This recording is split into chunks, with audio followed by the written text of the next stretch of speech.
Hi everyone, it's me Darlene. I am sitting at my sewing machine because I'm taking a quick break from all the stuff that I normally do. I have been seeing this block off and on YouTube for a few years, and I don't necessarily like blocks where there's like some kind of waste of fabric, but I looked at it today. I saw a different one. I'll link to the video down below that I watched today. I don't know if it's one that I had seen before. Probably is. And I liked what she did. And she didn't say what size rectangles she was using, but I think she did in the comments.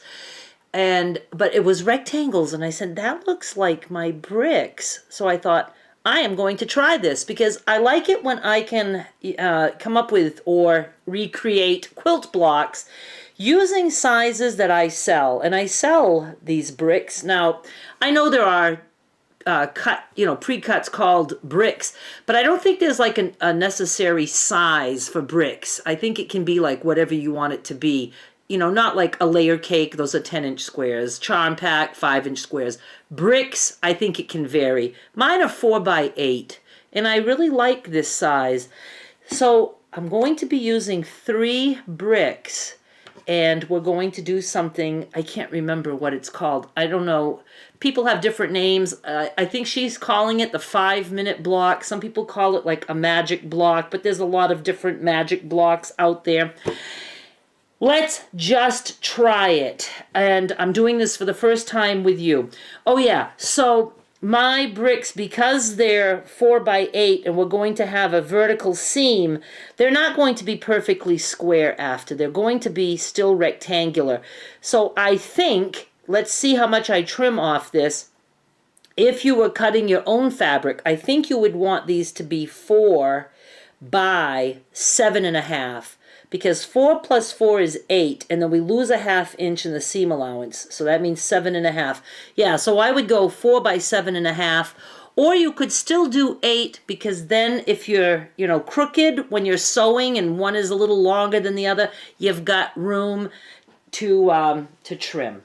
Okay, so I have 2 here. I just picked 2 kind of lights and a dark. This guy we're going to fold with the right sides out. Like that. And then the raw edges, fold is up here, raw edges goes against one of these at the bottom. This is like so easy, this part, okay? See what I mean? What I did there? This right side up, this is right side showing, and then this guy is going to go over that. And we're just going to sew. I don't think it matters which side.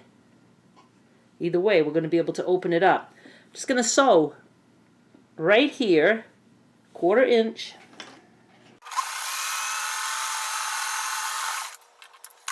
Some people do this with very big pieces of fabric or like squares. There's ways they do these with magic blocks with big squares.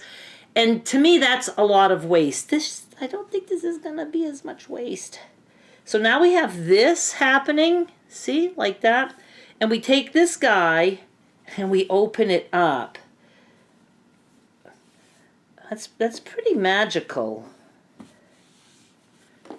Like this. Now you can be done if you want.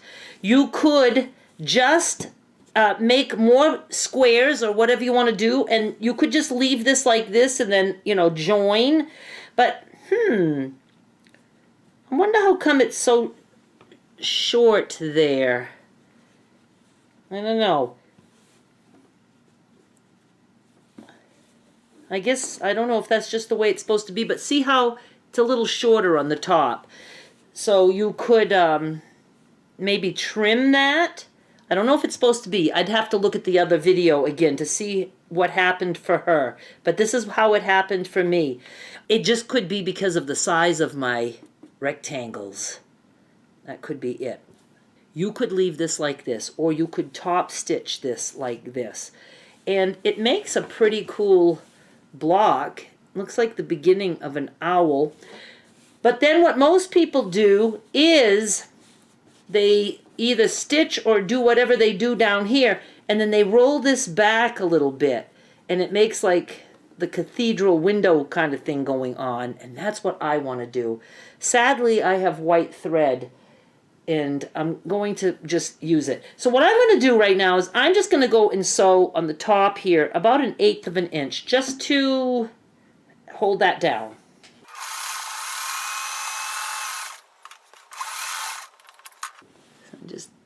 And just did a little bit right there. And then I'm going to, I've not ever done this, I'm going to just roll that back, and because that's on the bias, look how nicely it rolls. I guess I'm going to start here, and I'm just going to sew on the very edge, and then I guess when I get to that point, I'll just stop at that point, and then maybe I can just hop back on.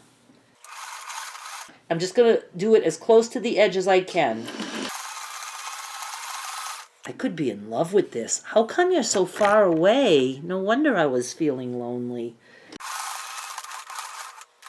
Okay, I just went right off that point. Oh, I guess maybe I should roll this back.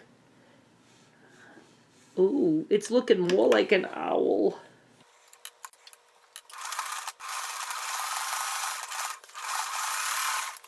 Oh, wow. We have to do something with owls and this. Look. That is so cool. And I don't feel like there's a lot of waste. I mean, pretty much we're wasting half of a brick, but it's worth it for the amount of ease that we could make this block. So let me measure this. This did indeed end up being 7.5 inches wide.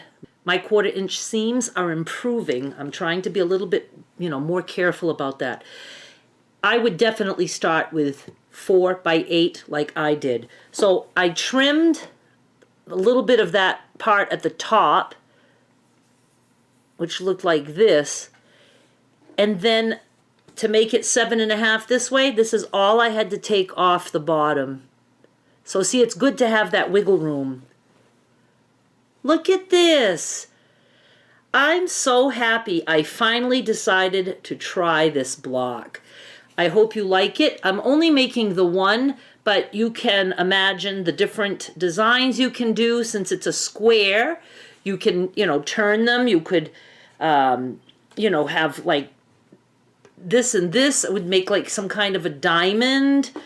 And then, or you could have one this way, and then this one this way, and just, I'm sure it makes some secondary designs.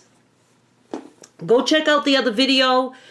Please subscribe, and I'll be back with more soon. Bye.